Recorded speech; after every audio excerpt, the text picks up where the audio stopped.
اللہ مومنوں کے دلوں کو صحیح اور پکی بات سے دنیا کی زندگی میں بھی مضبوط رکھتا ہے اور آخرت میں بھی رکھے گا، اور اللہ بے انصافوں کو گمراہ کر دیتا ہے، اور اللہ جو چاہتا ہے کرتا ہے۔ کیا تم نے ان لوگوں کو نہیں دیکھا جنہوں نے اللہ کے احسان کو ناشکری سے بدل دیا اور اپنی قوم کو تباہی کے گھر میں لا اتارا،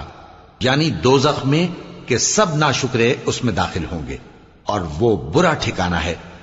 اور ان لوگوں نے اللہ کے شریک مقرر کیے کہ لوگوں کو اس کے رستے سے گمراہ کریں۔